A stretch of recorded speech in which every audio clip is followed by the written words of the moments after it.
The Dateable podcast is an insider's look into modern dating that the Huffington Post calls one of the top 10 podcasts about love and sex. I'm your host, Yue Xu, former dating coach turned dating sociologist. You'll also hear from my co-host, Julie Krafchick. On each episode, we'll talk to real daters about everything, from sex parties to sex droughts, date fails to diaper fetishes, and first moves to first loves. We are excited you've joined us for an older episode. While our earlier seasons were all about dating in San Francisco, we quickly realized all the themes and learnings are universal for all daters. So we shifted to covering dating from all around the world as the seasons progress. The fun part is, things happen first in San Francisco, the tech epicenter and counterculture capital of the world. We love for you to keep tuning in to our older episodes, but there is no set order to listen in, so feel free to jump to more recent seasons or relevant episodes for you. Enjoy the show. I am all about self-care these days, and guess what? Body care is also self-care. Taking care of your body is a moment to practice mindfulness, self-love, and compassion, all things that I am fully behind right now. That's why I'm so glad to share a promo from one of our new sponsors, Osea. I'm obsessed with their Mega Moisture Duo that provides instant firming hydration and delivers a full body glow. It makes me feel so confident and refreshed to walk out the door with unbelievably glowing skin. And there's nothing more I love than getting premium skincare products at an incredible value. So, show your skin some love with clean, vegan skin and body care from Osea. Get 10% off your first order site-wide and use the code DATEABLE at OseaMalibu.com. You'll get free samples with every order and free shipping on orders over $60. Head to OSEAMalibu.com and use the code DATEABLE for 10% off. The Dateable podcast is hosted by me. I'm Yue, a former dating coach in New York turned active dater in San Francisco. On each episode, you'll hear commentary by my co-host, Michael Vargas, a fellow dating coach with a clinical psychology background, my producer, Julie Krafchick, and other surprise co-hosts. This episode of Dateable is brought to you by 500 Brunches. 500 Brunches connects like-minded people with similar interests to meet in real life over brunch. You answer a quick questionnaire about your interests and how you spend your time, and then they'll match you in small groups of 6 to 8 at a brunch spot in San Francisco. Get a free entry into a brunch now by signing up at 500brunches.com and using the code DATEABLE. Hey everyone, welcome to another episode of Dateable, a show that opens up a candid conversation about dating in San Francisco. And on each episode, we dissect a dating story, and I believe we have Ariel with us. Hi guys. Under the sea. Yeah, all right, Ariel, what's your dating story? So I've been single in San Francisco dating for like 6 months or so, and I'd gone on a couple different dating apps, and I was into the idea and checking it out, but I had it in my head that I would just meet someone in real life. I was like, it's just the way it's gonna work. So one night, I get off work, I ride my scoot to Whole Foods, I'm going to the grocery store, and as I'm parking my scoot, this guy drives up in a Land Rover and he's like, hey, and he like motions for me to come over. And I was like, no way, like looking around, like, really? Is this how it happened? So I like scoot over to him and he was like, chats with me for a minute, asked me for my phone number. I give it to him. I park my scoot and I walk into the grocery store. Like, that was crazy. I can't believe that just happened. Like, I wonder if I'll ever hear from him again. So I call my friend and I tell her what happened. And as I'm telling her the story, I see this other really cute guy in like the toothpaste aisle. And I was like, what is going on with Whole Foods tonight? See, I gotta get off my phone more often. So I put my phone away and the guy walks right up to me and he comments on my shoes. He recognizes that they're from China, where I'd just been living. What? And instantly I was like, wait, this guy's interesting. And he was like, I heard you just talking about getting hit on the parking lot. That means you're single. I was like super straightforward. Wow. Just instantly starts. Wait, how did he hear about that? He overheard my conversation as I walked into the grocery store. So which Whole Foods? Where is it? Pacific Heights. Hit it up, like Wednesday evening. Okay, I'll bring my China shoes. So anyway, this guy was super cool. We ended up grocery shopping together, which was kind of funny. It became this like unofficial first date. We were like shopping together, buying things, filling a cart together. Have you heard UA's theory about grocery shopping as a date? It's like the best way to get to know someone. Really? Okay, well, it clearly worked. And like the last aisle was the wine. We like reached for the same wine. He's like, you get this one, I'll get it too. And then I'll like message you later and ask you how you liked it or something like that. And that's how I got my phone number. He's smooth. Hey, good job on you. 2 numbers in an hour. Well done. What were you wearing that day? Probably like Chinese sneakers. Yeah. Were they feijuez? Yeah, they were. That's amazing. Yeah, so we go on a couple more dates. Things are going well. Then all along, I hadn't introduced him to my friends yet, really. It'd just been a couple dates. My best friend kept asking, like, when am I going to meet this guy? When am I going to meet this guy? I started telling him a bit more about him, like who he was and what he was like and stuff. And finally, one night, I'm out at a concert with this friend. And he says to me, like, hold on, I've got this really crazy story for you, but like, let's just enjoy the concert. Let's have a good night. I'll tell you about it later. I'm like, okay, wait, that's a lot of like intro, but sure. So we have a great show, and at the end of the night, I'm about to scoot home. And he sits me down on the sidewalk and he says, all these things you've been telling me about this guy, like, I think I have a really crazy story to tell you. And your best friend is a guy. Yes. Okay. So my friend, Dan, he takes out his phone, he opens Tinder, and shows me that he has matched on Tinder with this guy, Robin, that I've been going on these dates with. What? Yes, I did not see that one coming. I feel like, I guess it's inevitable because the dating pool is small enough and you start to overlap or something. You overlap. I mean, I've overlapped with my girlfriends. I've never overlapped with my gay guy friends. Well, here's the funny thing is that Dan and I look alike, kind of. People often say we look like siblings. So you're his type.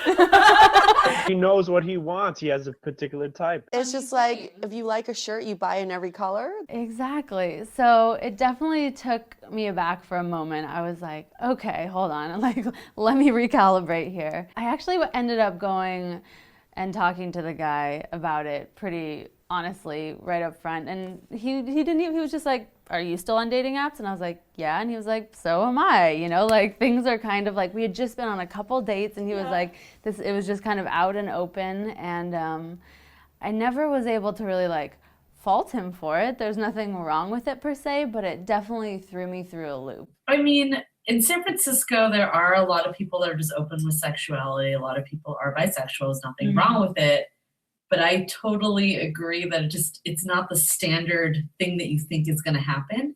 Yeah. You just wouldn't go there automatically. So I can see how to you, it's just like it was a shock. But to him, it wasn't. So when he matched with your friend, had they been messaging back and forth at all? So actually, that's what Dan had showed me was the whole conversation between them. It had been started by Dan. Did this start before your Whole Foods trip or after? That's a good question. I think it was kind of like parallel, actually.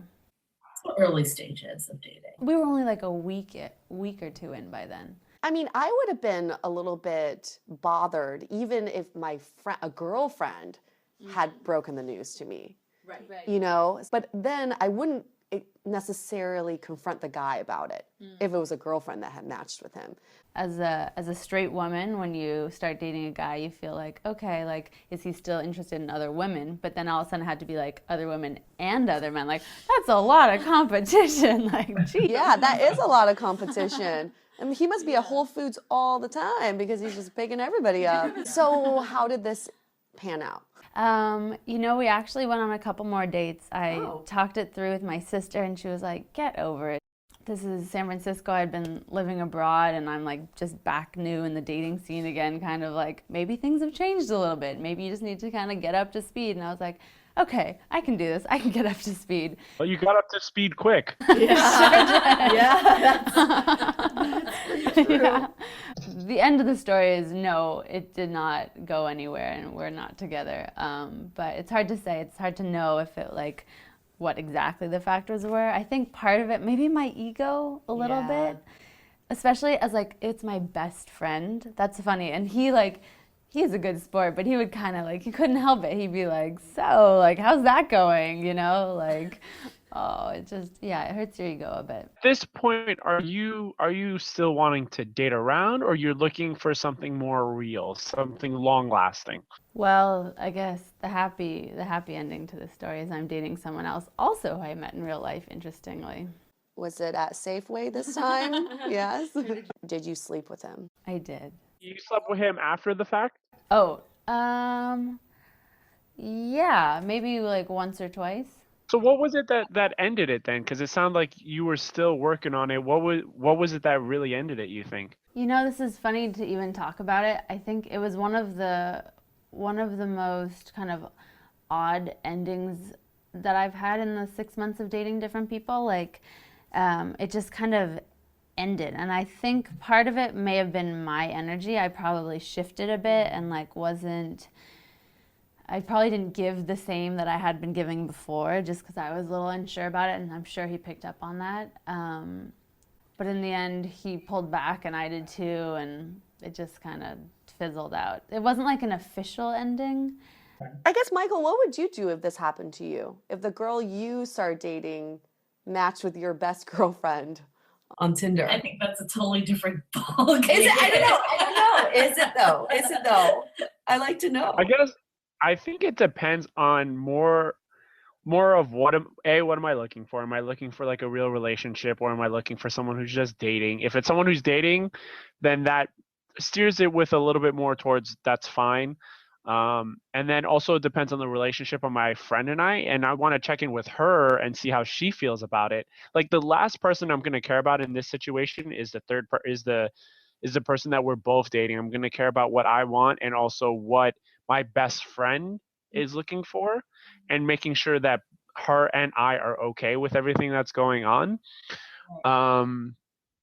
If it was, I don't know, maybe there might be an opportunity in this. Who knows? Right? So basically, Michael, no different than if it was like a male friend getting matched with a girl. Right. Yes, just less opportunity in my mind, but yes.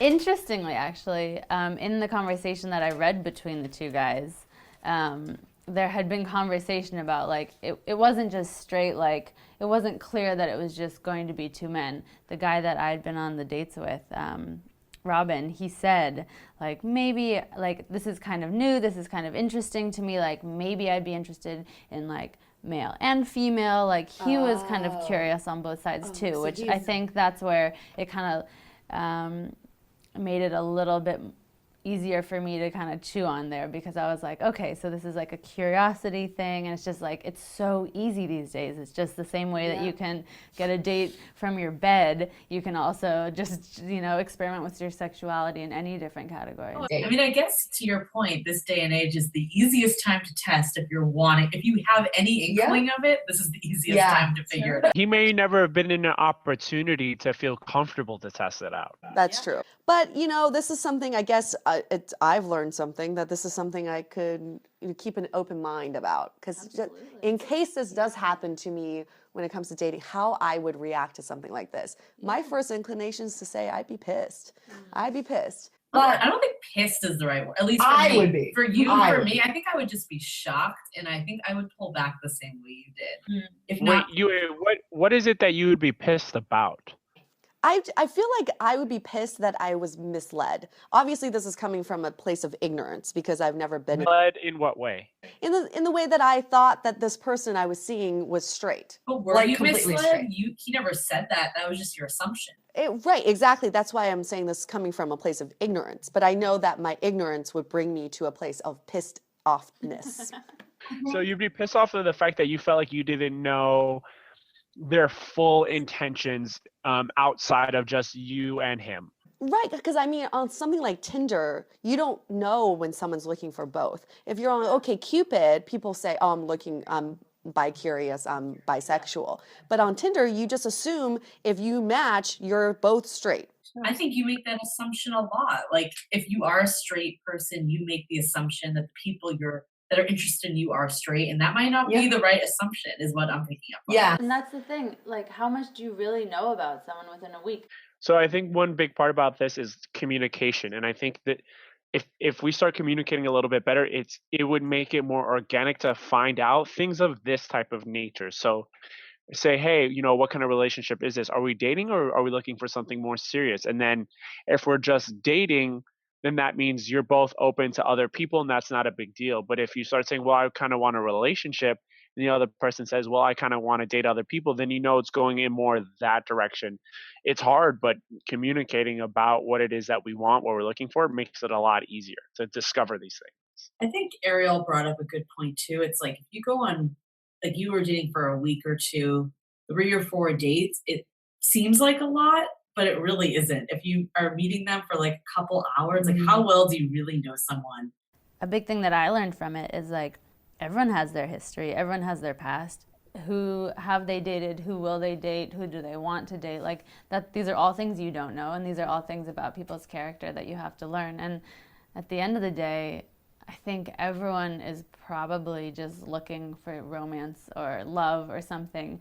And like you can be as discriminating as you want or as open-minded as you want. And like that's kind of a boundary that everyone has to decide from themselves. And that was like my big learning. Like this guy's just he's just attracted to people. Yep. Yeah. And he is not People discriminating. that look like you and your friend. A certain type. So we know his type. And I think it was a bit of, as I said, like a blow to my ego. But at the root of that was just like saying that I'm not the only one, that's, that maybe we weren't a match anyway kind of thing. Right.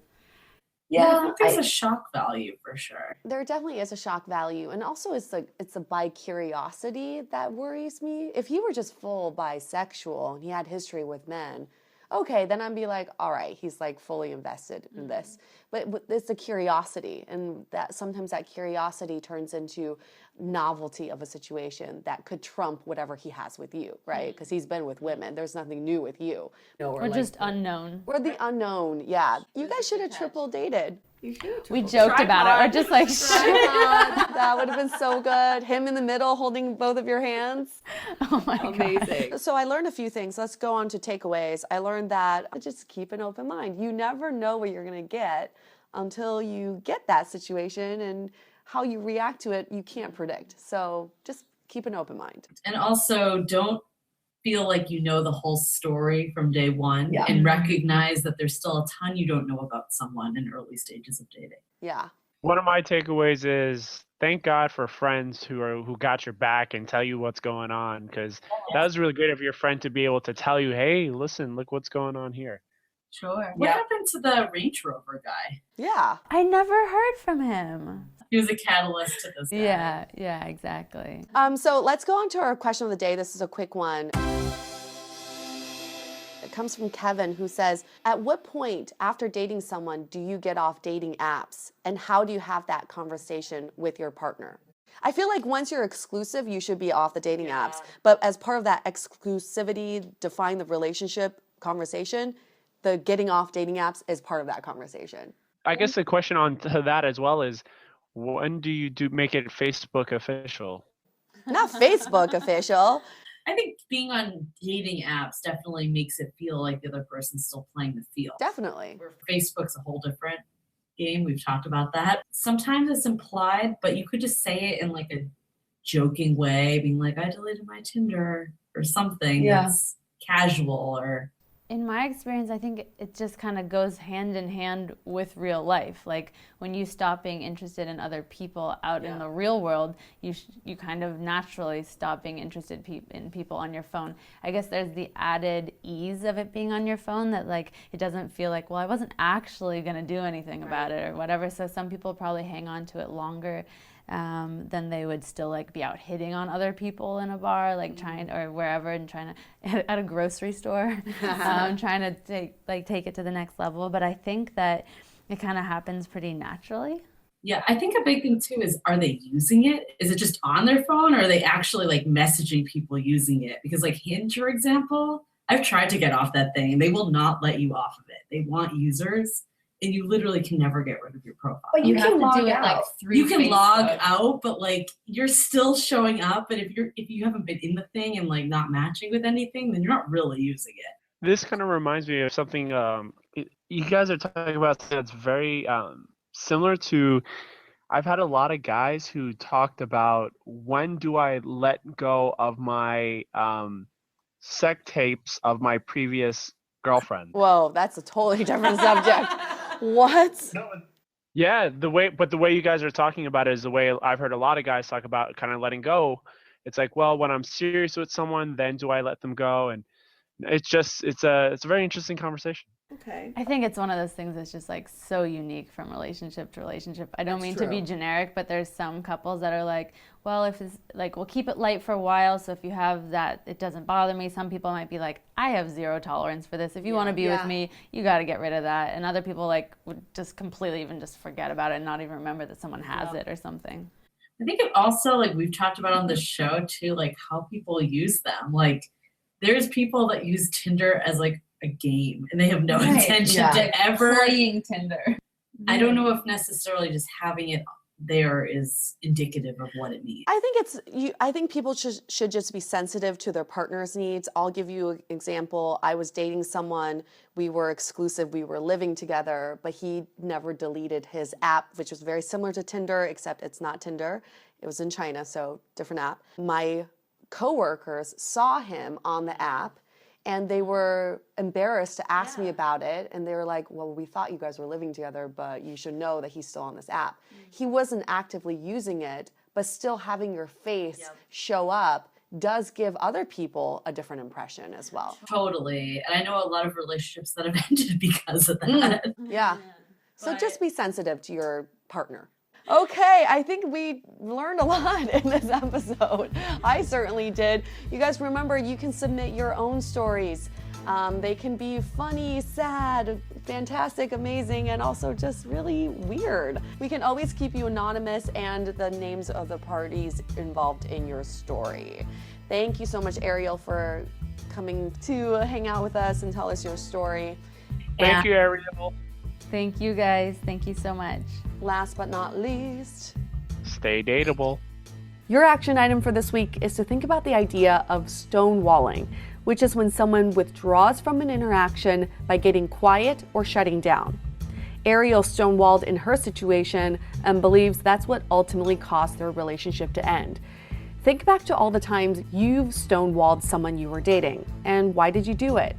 Next, think about if these situations were to happen again, how can you circumvent stonewalling by using effective communication? The most efficient way to meet new people is a combination of online and offline. 500 Brunches has your offline covered. Connect over brunch with new friends. Come alone or bring a buddy. There is always a table full of friendly faces, mimosas, and eggs Benedict. Sign up at 500brunches.com and use the code DATEABLE for a free entry. To connect with us, visit dateablepodcast.com. You can also find us on Facebook, Twitter, and Instagram, all under Dateable Podcast.